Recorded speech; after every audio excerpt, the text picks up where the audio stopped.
I remember him showing me the heroin and said, "Hey, this is what we're doing. Now you want to try it?" And I'm like, "I guess." Worst mistake of my life. He stuck my arm out. He injected my arm. I stood up, and it was all over from there. Next thing you know, every weekend. Next thing you know, every day. And I told her, "I'm going to your house. I'm going to kill you if you don't stop seeing this dude. I'll kill you and I'll kill him." In the process of me going over there, the cops were already there. But I get away. He told me that word. "Yeah, you know, God created the heavens and the earth in 6 days and rested on the seventh." Well, I get released from jail. And about a year later, when I was hitting rock bottom and I was going to kill myself, in the middle of that, that's when that word came back. And I heard that word audibly. And then I turned around and started cussing at God. "If you're effing and you have all this effing power, why can't you deliver me?" For you, let's go all the way back. Okay. Okay. You were a kid. What was your house like? Oh, my house was chaotic. So, I'm from Southern California, of course, and I grew up in a pretty messed up neighborhood.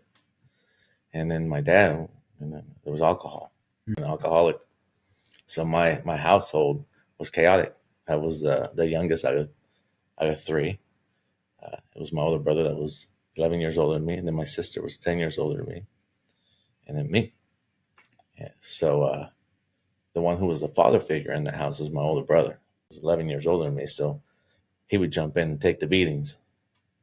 Dad just had a problem. He was a good provider, but there was no God. We were kind of, I would say, Catholics because we would go to church in Easter and Christmas, but we really weren't Catholics because we're parents are Cuban. So what happened is that they mixed voodoo with I was going to say with voodoo. Catholicism. Yeah. And it's something that's called Santeria. They had the saints in the corner and the tobacco and the rum and idols. So we were just traditional. We did it because my mom and did it because her mom did it, and my dad was atheist or agnostic. He didn't believe in any of it. It was just a total. So yeah, it was just chaotic. That's how we grew up, man. And my older brother was like my dad. So by the time my dad was always out, had girlfriends, Yeah. Found out that my neighbor was my sister. No way. Yeah. Gosh. So there was a big divide in the house once my mom found out because my older brother went and told her, and there was a big division in the house. So there was always fighting. He'd come home late drunk. Yeah, it was always fighting. Yeah. So it was always chaotic. But anyways, around the age of 11, my older brother, which was like my father, joined the military to get out. Dang. And left. By the age of 13, when my downfall really started, was around 13 or 12, around 12 or 13, and I started experimenting with girls. By 13, I started dating a girl that was 5 years older than me. She was 18. I ran away from home with her, got me a job with her. She was working in a shoe factory, and I got a job there. And there was a guy that worked at the warehouse there, and he didn't have a car, but he knew me that she had a car. He would ask me to drop off packages because he knew what neighborhood I was from. He's like, "Hey, don't you live in such and such?" I'm like, "Yeah." "You mind dropping this off for me and I'll give you $50? So I started dropping off those packages for $50. I figured out what it was. And it was drugs, of course. I figured out where he was getting them from, and I said, "Why am I dropping these packages off when I can pick these up and make the full amount?" So I started doing that. Did you cut him off, or did you just... I cut him off and I started going to his connection and on it myself. Well, by that time I was living in a friend's garage because my parents they didn't want me to be with this girl, and me and this girl were living together. And finally my mom gave in and said, "Hey, you know what? Just come home. You can bring her with you." So I brought her home, and I was dealing out of my window at night. So we get raided because I was just a kid. And once we get raided, they don't find it, but they find the money. But they can't prove that the money from drug sales. Yeah. And next thing you know, a bunch of the guys from the neighborhood decided they didn't want to come pick up for me anymore because I was hot, because the cops were always watching my house now. So I was stuck with these drugs, and I don't know. One day out of the blue, I just decided to try them. And back then, it was methamphetamines, and I tried it. And That's what you cut your teeth on, was meth? You didn't have weed before that? You just went straight to meth? I tried meth. Yeah. Dang. Tried meth, and I did that for a little bit, and then once I was getting too hot, I knew I had to get rid of all that stuff. I tried to basically give it away, but by that time, nobody in the neighborhood was doing it no more. They had moved on up to heroin. And I remember there was like a house where everybody hung out at, and there was a shed in the back, and the older gang members would live in the house but have us younger gang members sell. And I had a buddy that was selling out of the shed in the back, and I went there for him to give him the methamphetamine I had left over so he can get rid of it for me. He's like, man, nobody wants it anymore. We're not doing that no more. I remember him showing me the heroin and said, hey, this is what we're doing now. You want to try it? And I'm like, I guess. Worst mistake of my life. He stuck my arm out. He injected my arm. I stood up, and it was all over from there. Next thing you know, every weekend. Next thing you know, every day. And that's when everything started spiraling. And then once I started doing the heroin and everything, I just started getting psycho crazy, man. Well, my brother finally comes back. He goes to Desert Storm, and he comes back. By that time, I should be probably 16 by now. And when he comes back, he sees his little brother that he hasn't seen in a while. He's a full-blown gang member, drug addict, and it just destroyed him. And I remember one time he decided, I'm going to get you out of here, get you out of this house. I'm taking my mom, taking all you guys with me. You guys are getting out of this neighborhood. And I said, no, I ain't leaving. So he took my mom with him, and he was just insisting that I was going to stop doing drugs. He was going to do it by force. And one night he came over, and I had it. And I said, you know what? Yeah, I want to get off this stuff. Come get me. Well, I really was lying. I had a bunch of stuff hidden in my pants when he came to get me. So I said, well, let me make a phone call to my girl and let her know that I'm leaving.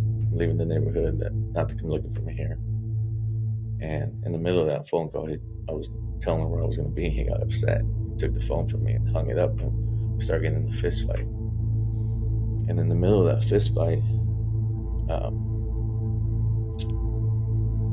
the drugs fell out of my pants, and I had a pencil in my hand to try to get her directions as I was on the phone, or a pen or something. And he took the phone from me, hung it up. Drugs fall out. He tries to take them from me, punches me, and I end up swinging and stabbing him in the neck. So we're getting a fist fight there, and I end up ODing, and I wake up in the hospital. And the next day, I'm in the hospital for about a day, and they end up taking me to juvenile hall for the first time. So I do a stint in juvenile hall, and I got out from juvenile hall, and it was almost like a mask you wear. You're masquerading a false identity, almost like I graduated from, it's just a mindset, that a gangster mindset, a mindset that's just from the pit of hell. So why is that? You just put up a front like... It's a front, like you feel like, oh yeah, I went to juvenile hall now, I'm a little badder now, and you come out to the neighborhood like, I just got out from the hall. And then it just becomes that type of mindset. Then you go to jail, and then of course I went to jail after that. It was a spiral. Fast forward, I end up going to juvenile hall, and I become a heroin addict, man. And I'm stealing, I'm robbing, I'm doing everything you can think of, and in and out. Finally, I've been in so much that girl finally splits. I was with her for a while, but she finally splits because I'm always in jail or I'm strung out on drugs. And one of those stints, I'm in there, and there's a guy. He tells me, hey, you want to go in a prayer circle I'm like, you know what? I don't believe in God. I'm good. He's like, come on, man. Join this prayer circle. I'm like, no, man, I'm good. But he would still come to my bunk, my cell, and tell me, just, hey, do you know that God did such and such? Or, hey, and one time he's like, hey, do you know God created the heavens and the earth in 6 days and rested on the seventh? I'm like, yeah. So he was on a mission. Yeah. He was just always, joyful. Yeah. And I'm like, man, how's this guy so joyful? He's doing time and he's always happy. And it just would get me upset. What are you happy about? We're all guys here. We're all busted. And what I didn't understand, it was the joy of the Lord at that time. So I get out from there, and I would get out and I would say, every time I went and did another bit, I'm like, this is the last bit. I'm not doing this no more. I'm getting cleaned up. So I would get out and I would get on methadone, and my parents had a construction company, so I would go. I always had a job, so I would go and I would start working again and trying to do it. And I would build, and I'd get everything all over again. I'd build this house, and job, new girl, a new car, but as soon as the winds and the waves came, it just crumbled again. And I would do that over and over, and get busted, get out again, build again, and get everything I thought I needed to get by, and girl, job, and then one of the last times I decided, okay, I know what I'll do. I'll marry this girl and I'll start a family, and that will straighten me out. So I have this girl, and I, dating her for a little bit. We go to Vegas, and I come back married. I think I was like 23 years old, about 23 or 22 years old. Come back married, and I try, I get on methadone. I'm on methadone, and I'm trying, but there I go again. After a few months, or she ends up catching me with another girl, and then she leaves and does it to me when and I didn't like that. I had this moment that during all this chaos, I remember thinking, man, she's not coming back. I'm strung out. I was losing my apartment again. I was evicted actually from my apartment. I was staying there, and I told her, hey, if you don't come back, you watch. She's like, well, I'm not going back. In the middle of that, I'm thinking, man, I'm never going to change. I've tried this so many times, and these voices were just loud, man. And, you might as well kill yourself. Your mom will be out of her misery, your brother, everybody, and you won't be hurting anybody no more. You're worthless anyway. You're just a drug addict. And in the middle of that, I decided I was going to do that, and I remember when I got to the point to do that,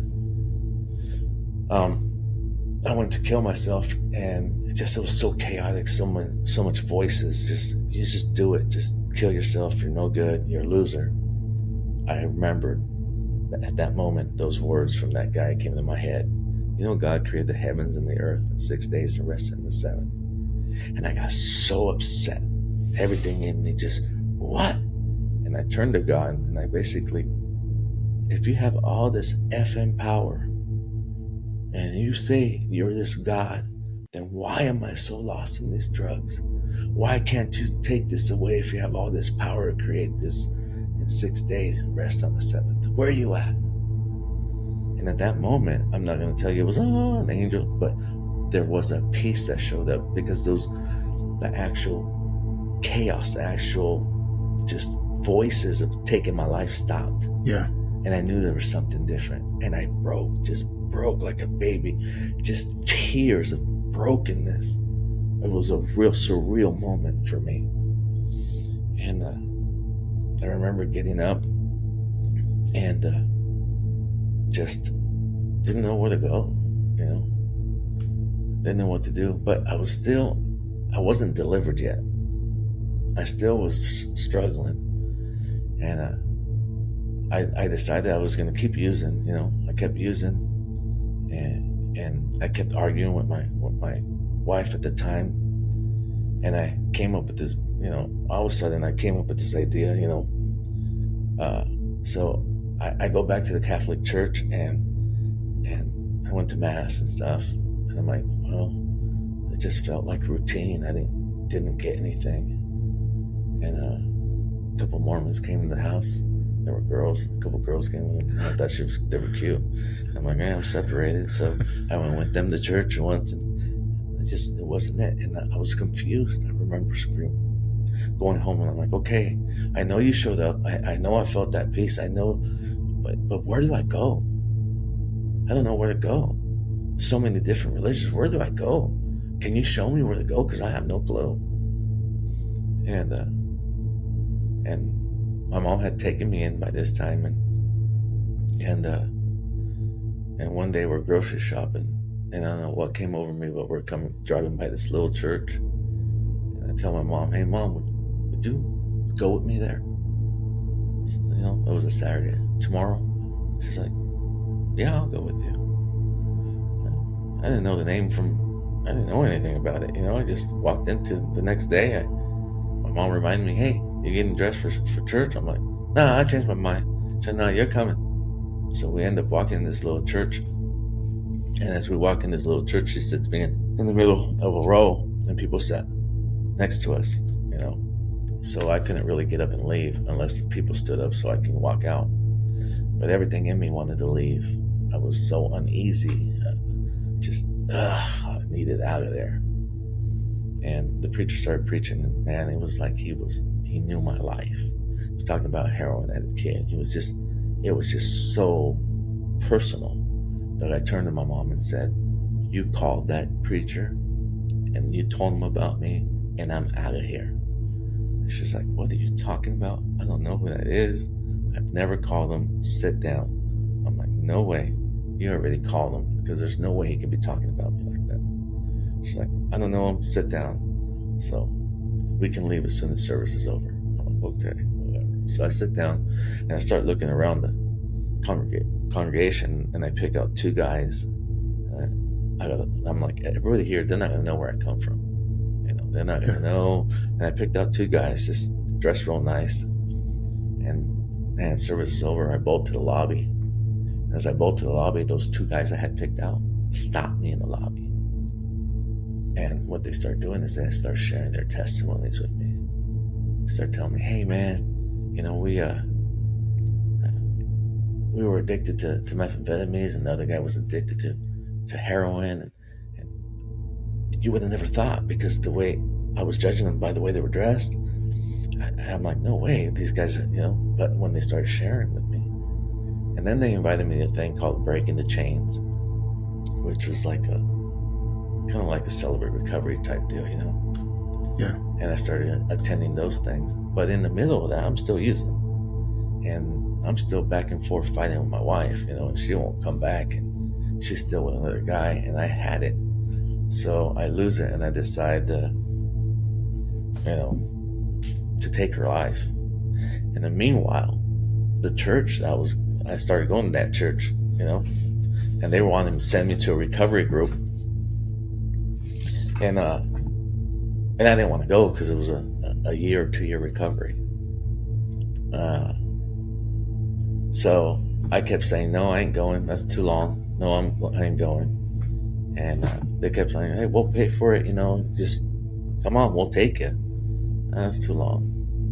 So, and my wife wasn't really leaving her relationship with the other guy, so I decided to take it in my own hands. I decided to go take her life. In the process of that, I get in highway pursuit chase, because I get to her house and they had already called the cops on me because I was on the phone, and she hung up on me and called me back. Well, when she called me back, she had the cops on three-way. She had the operator on three-way, and I told her, "I'm going to your house. I'm going to kill you if you don't stop seeing this dude. I'll kill you, and I'll kill him." In the process of me going over there, the cops were already there. But I get away. I get in this pursuit. I get away. And now everything's hot. I'm hiding, but they're going, they're looking for me all over the place. In my neighborhood, at my mom's house, everywhere. And I'm hiding out. I couldn't leave my house. And then that moment, I remember being smart, thinking I'm a hustler. I'm hustling. I remember, hey, church wanted to send me to this drug program, and those things are confidential. They can't say I'm there. So I get this idea. This is called a God setup. That's what it's called. I thought it was me, but it wasn't me. I thought I was hustling. I'll go there. I'll hide out for a little bit. Then when things cool off, I'll leave and I'll come back over here. And sure enough, I went to a thing called U-Turn for Christ in Paris, California. I live in drug rehab, and man, it was the best thing for me. It gave me that break. But the funny thing is, you know who the pastor was to that place? You remember I told you that there was a guy that liked my first girlfriend from a different gang? He got saved. And he happened to start praying for me. So when I get there, my rival enemy is one of the pastors there, and says, I've been praying for you to come here. Because he had cleaned up and met the Lord. Ended up being one of the first guys that went to this place to get cleaned up. That's only God. So yeah, it took a minute, but we became friends, and the journey kind of started for me. I came out that program. We prayed for my wife. Divorce. God don't like divorce, so we prayed, but she never showed up, man. And finally, didn't want anything to do with me anymore. And she had started a new relationship, and pastor's like, hey, you got grounds for divorce. We've tried everything we can. So I got out of that place, and I met my wife now. So, and that's another story. So I meet her, and I think I'm saving the world. And I was just ministering. We just talking. All we did was talk about the Lord. She didn't know the Lord, and I remember being in that group home. I used to walk around. We used to work at, it's called Marietta College, but it was a Bible college. And the guys used to go clean the Bible college, and it was all of us from the halfway, from the group home that would clean it. But we couldn't talk to none of the kids on campus. You know what I mean? Man, there was. I would see them, and they would be like, playing their guitar in the middle of campus on the floor, playing their, little drum box and worshiping. And I'm like, man, I want to do this. I want to go to college like this, And I think Jeremy Camp was there at that time, and I always wanted to do that. So when I got out from this drug program, I met my wife. I thought I was going to be able to go to Bible college, And then I relapsed again, and I was just distraught. And were you in the wrong place, or how did that happen? Wrong place. Yeah. I started hanging out. What happened was, when I got out, I met my wife, but she was still in the club scene. So I tried to go, and I didn't feel like I belonged. You know what I mean? And I started drinking. And as soon as I started drinking, well, it wasn't long before I went back. But I kept going to church, man. I went back to church, and I remember one time really wanting to hear from the Lord. Felt like I blew it. Like, man, I thought I was coming out here to, save everybody. And we're at church one time. We have these things called afterglows when the Spirit's moving real heavy. So what we do is when the Spirit's moving and it's tangible, when everybody's gathering, they'll stand up and say, if there's any new believers here, this is what's going to happen. Somebody might, have a word or a song or a prophecy. If there's tongue, there has to be interpretation. Right. He explains it just in case there's no believers. Well, that time, that was my first one I ever been to. I didn't know, it didn't happen quite often. And I remember sitting there, and that day, man, I went to service just wanting to hear, because I had blown it. I had relapsed, and I didn't want that for my life anymore. And we have that afterglow, and there was some guy that stood up and said, I've never done this before, but I'm just going to step out in faith. I feel like there's somebody here. And I had my wife, my girlfriend at the time with me. I feel like there's somebody here who really wants to hear from the Lord. So my ear perks up. It's like, the Lord says that you really want to go to Bible college, and I'm like, well, wait a minute. And there's a church is like 100 people. Nobody's saying, just this dude. And he had this word. He's like, and the Lord wants to let you know that He has your ministry waiting for you. We just got to let go of your past. And it just destroyed me. I felt the Spirit hit me. And I couldn't even hold tears back. I mean, I was trying to hold it back as much as I can because the girl I was with, I was dating her, and it just broke me. So from there, we just kept trying to, just kept going to church. And then I kind of cleaned up with methadone. I stopped using, and I ended up marrying. I get a divorce. I end up marrying my wife now, which is Jessica. And everything was good until my brother died, and I went back. But now this time, I didn't want nothing to do with God anymore. I didn't want to do with church anymore. Did you kind of blame God for your brother? Yeah, my brother dying. Yeah. I just got tired, so I stopped. I'm not doing this no more. And I went full blown suicide mission to kill myself with drugs. I just gone. And I would tell she was a baby Christian, 19, 20 years old. I'm telling I told you I struggle with drugs. This is who I am. So might as well just leave because I'm never going to change. But she knew God hated divorce, man. So she wouldn't leave. But she got burned out finally and realized, she couldn't change me. She tried everything she can do to change me. And she realized, I'm done. I'm done fighting it, trying to change you. So she packed her bags, threw them in the closet, and waited, was going to wait till I left in the morning because I would leave and not come back. And she knew God hated divorce, so she started praying, God, tell me, I can leave this guy,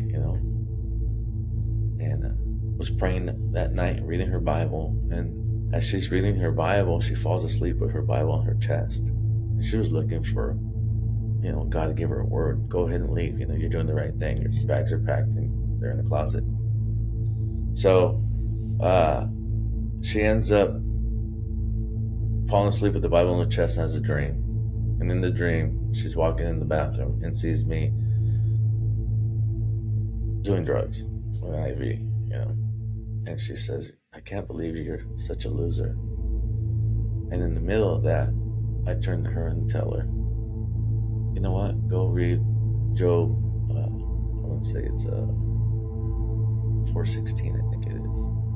She wakes up, and when I say that, she wakes up. And this is funny because that's a definition of grace too. See, grace is like when God sees you as what He created you to be and treats you that way. In that moment, she saw me as that loser heroin addict. But if you think of the dream, I told her, hey, yeah, I'm doing this, but go read Job. See, I was already speaking scripture. Because that's not who I was. The drug addict wasn't who I really was. So she wakes up, opens the Bible, and the Bible, she turns to that scripture in Job, and it says, don't leave your brother while he's downcast, or else you forsake the will of God. Wow. Everything in the natural should have told you, run, this guy's a loser, this guy's a drug addict. But God had given her this word, and she held on to that word. And she would go sometimes 3-4 times a week. She sang at Calvary and fed the homeless, and she would just do it to get away from me and continue to pray for me. And finally I had it. I came in one day and I would kick her out all the time, and it wasn't her. It was just the presence of God that was on her that I hated. And one day I just came, man, and that presence was so strong, it just broke me. I was broken. And I surrendered. And from there, it's just been a story of surrender over and over. Different things. But all of a sudden, God started opening doors for me to get off the methadone and get on a new drug at that time that was called Suboxone. I ended up moving to Los Angeles we lost our place and we moved in with her mom because she had cancer and they wanted to move out to Missouri. You know, so we decided to give our place up and we moved in LA. Everything started falling together for me to get off. I was on 120 milligrams of methadone, which is the highest you can be in the state of California. So when this new drug came out, they told me, man, I tried to go into places to detox me, and they said, no, that's too high. So this new drug, that Suboxone, now it's, it's a thing of the past, but Suboxone, uh, the doctor that got me, I ended up going to a doctor in LA, and the nurse is like, I started telling my story. She's like, oh yeah, my pastor struggled with drug use and the same kind of drug use, and he has Hep C because of needles and stuff, and I go to Calvary Chapel Felix. I'm like, what? I go to and then I started going to her church, so she did everything can do to help me to get on that Suboxone with the doctor. It's just God, Yeah. Finally we got out here to Missouri, and you know, uh, just testimony after testimony. I got, the wages of sin is death. So of course I'm messing around with heroin. What's going to happen? You know, everything that comes along with it. So I got sick with Hep C because of, sharing needles and stuff. And well, when I got here, finally, I end up on Suboxone, so I'm not using. I'm clean, but I'm now the consequences of my choices are catching up. So now I'm real sick and my liver's failing. Well, I'm working in Springfield, Missouri, and I'm actually Republic, and I'm building a little high school there because I'm in the union now. And I'm driving away, and what do I see? A Calvary Chapel.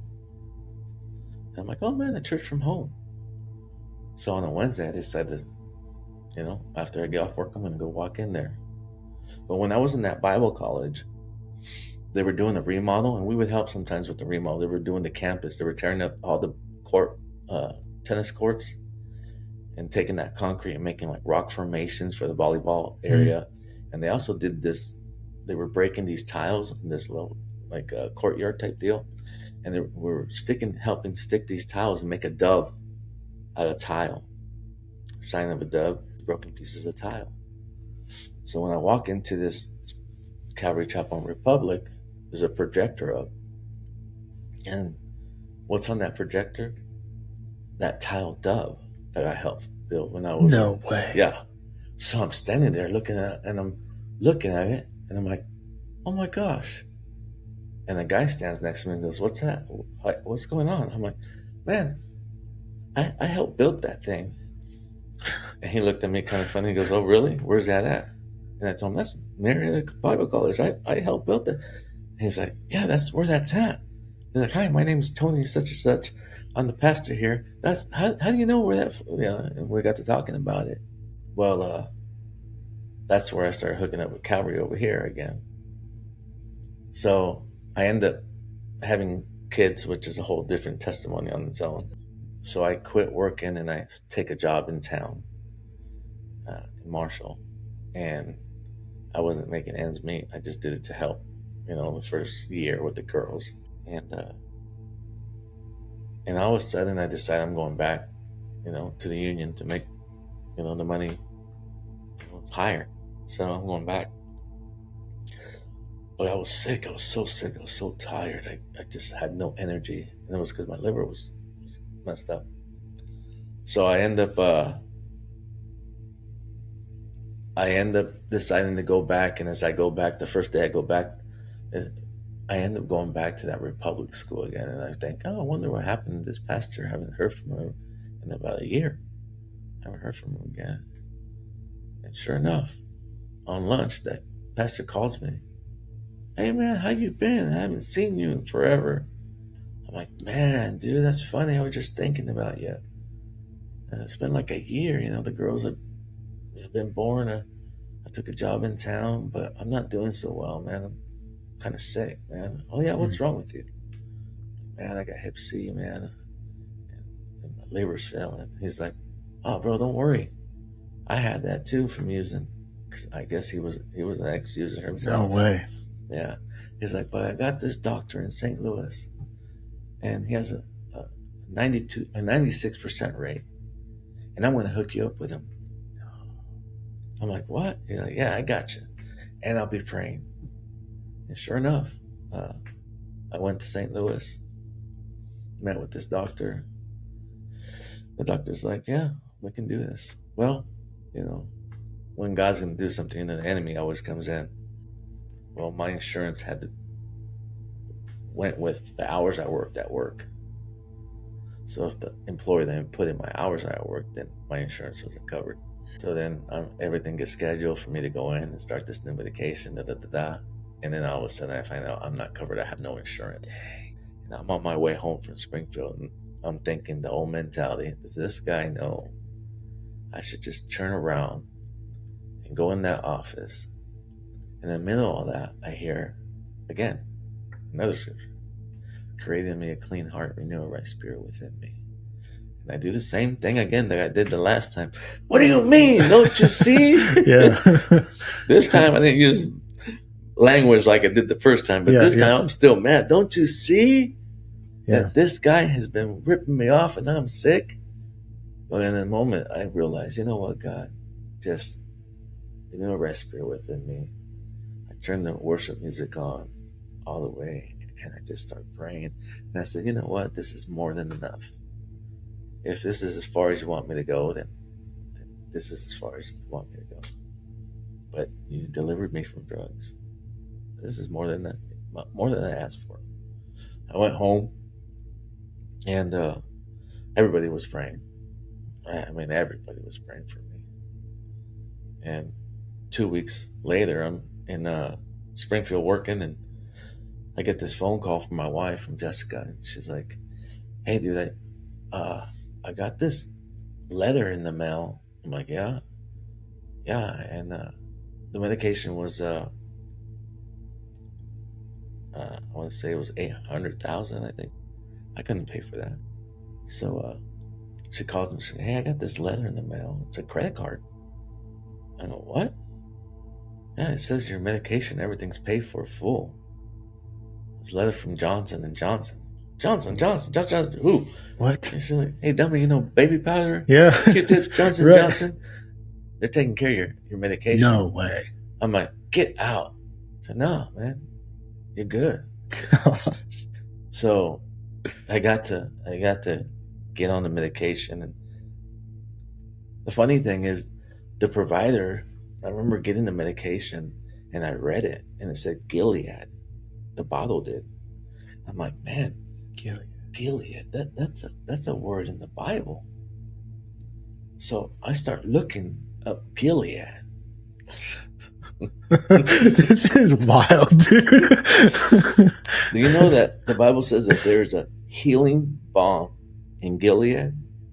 An ointment, a healing. Jesus is our healing balm, bro. He is that. That bottle had the word Gilead on it. I sit here hepatitis free because we have a Jehovah Rapha, our healer.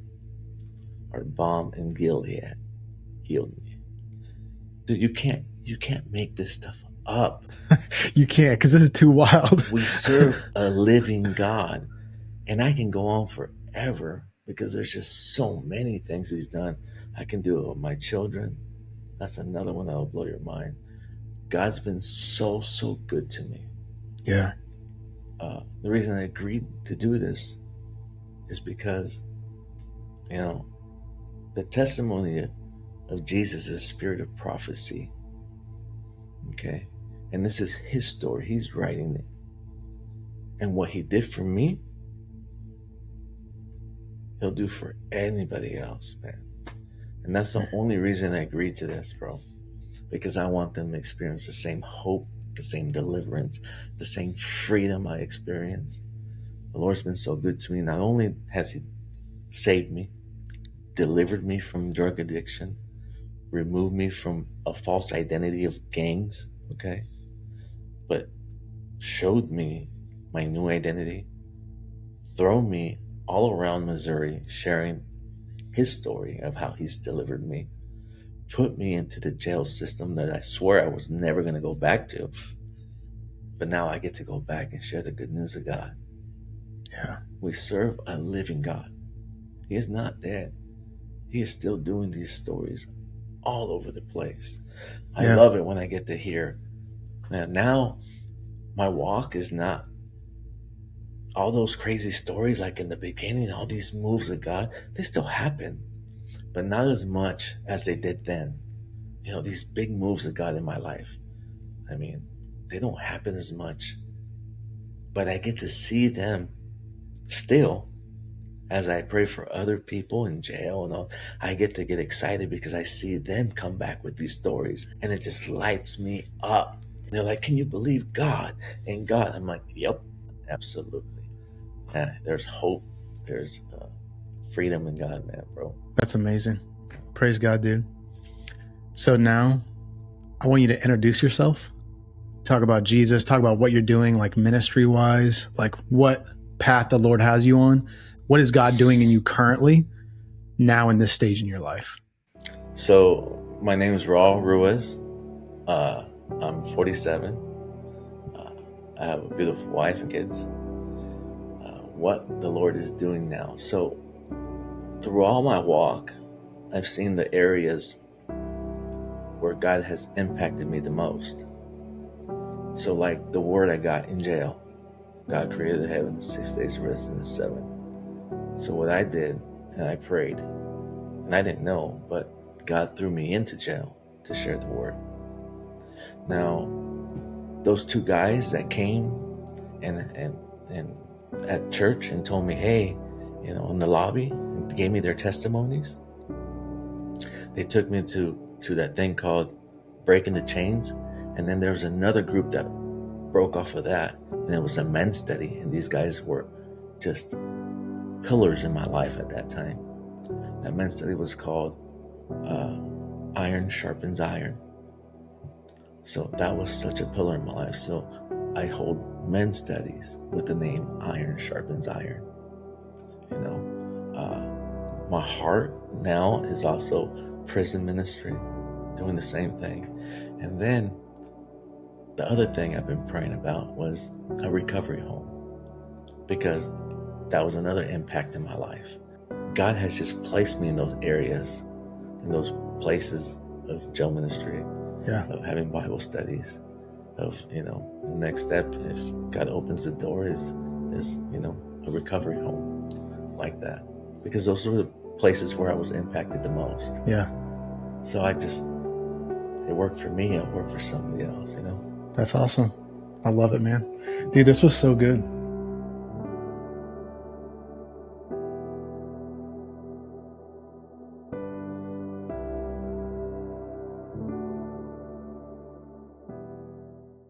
This was There's so good. much, bro. I can't give you everything. There's just so much to talk about. Bro, like I know there's a lot more because I've heard the testimony about your daughters. Dude, that one will blow your freaking mind too. Bro, 2 Fridays at the same time? Yeah. Come on, who can do that? After study a couple weeks ago, I came home and Susan was like, I was surprised she wasn't in bed because I think it was like 11:30 when I got home. She's sitting up on the couch. I'm like, babe, I got to tell you this story. Because every time I go to these studies, man, like it blows my mind, these stories. Dude, he's alive, bro. I don't know how to tell people. He still does the same stuff. Yeah. It's just our faith sometimes. Dude, people will take you to those higher places. Bro, it inspires me so much because I feel like part of this may not be included, but I feel like for me, I feel like kind of like what you were saying, like at the beginning of my story, walking with Jesus, stuff would happen like crazy. Like the testimonies were blowing my mind. Like things would happen. I'd just go tell everybody. Mm-hmm. And I'm like, you're not going to believe what happened, And then as like I've been walking with the Lord, that stuff happens way less. And sometimes, and I know I shouldn't be like this, but sometimes I get a little bit discouraged because I'm like, God, like I remember when you moved like this, and so sometimes I'm hard on myself and I'm like, what have I done? Yeah, what have I done? I've done that. You know what I mean? I've done that to myself. Yeah. So go ahead. It's not what you've done.